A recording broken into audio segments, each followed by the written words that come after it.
रसूल पाक का विशाल हुआ ना, हजरत बिलाल ने मुंह से लफ्ज ही कोई नहीं अदा किया।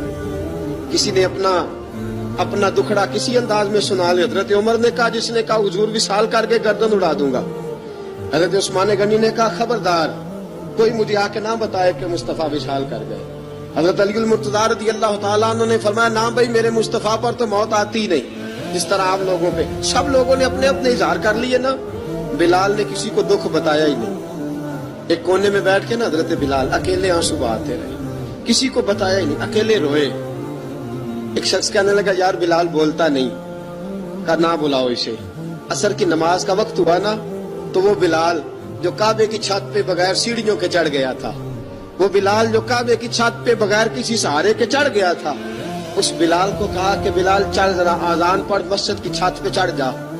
हजरत बिलाल कई बार चढ़े और कई बार गिरे, कई बार चढ़े और कई बार गिरे। हजरत बिलाल हबशी रज़ी अल्लाह तआला ने आवाज दी, कहा, सलमान मेरी मदद करना, मेरी मदद करना। मुझसे चढ़ा नहीं जाता, अब मुझसे जाया नहीं जाता। जनाब सलमान फारसी ने भी सवाल नहीं पूछा कि बिलाल तू बीमार है, ये नहीं पूछा। हजरत बिलाल को 2-4 सहाबा ने उठाया, छत पे पहुंचाया। बिलाल ने अजान शुरू की। जब कहा ना अल्लाहु अकबर अल्लाहु अकबर, वो आवाज जिसमें बड़ा सोज होता था, बड़ी दर्द, बड़ी बुलंदी होती थी, बड़ा जोश खरोश होता था, आज वो आवाज दब गई। जब बिलाल ने कहा ना अशहदु अल्ला इलाहा इल्लल्लाह, हजरत बिलाल रज़ी अल्लाह तआला अन्हु ने थोड़ी देर रोक के सांस लिया।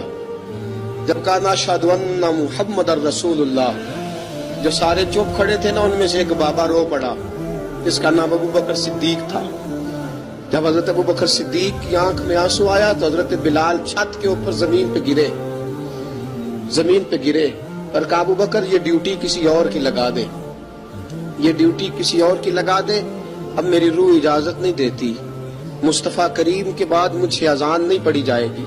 आपने वाकया सुन रखा है कि एक बार सहाबा ने बुलाया, दोबारा आए, हुजूर ख्वाब में मिले। कहा, बिलाल तू आता क्यों नहीं? बिलाल छोड़ के चले गए थे।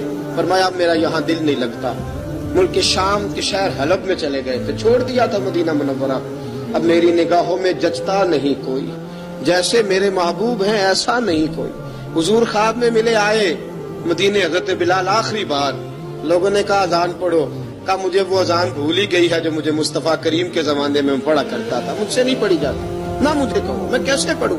इमाम हसन और हुसैन ने आके दामन थामा ना, तो कहा, बेटा मैं तुम्हारी नानी का भी नौकर रहा हूँ, मैं तुम्हारी माँ की चक्की भी पीसता रहा हूँ, मुझसे कोई फरमाइश ना कर डालना, मैंने नौकरी की है और मुझे अगर अल्लाह ने तौफीक दी तो मैं तुम्हारे बच्चों के पैर भी धोया करूंगा। लेकिन इमाम हसन रज़ी अल्लाह तआला अन्हु ने फरमाया, बिलाल एक बार तो अजान सुनानी पड़ेगी। सुनाई बिलाल ने अजान।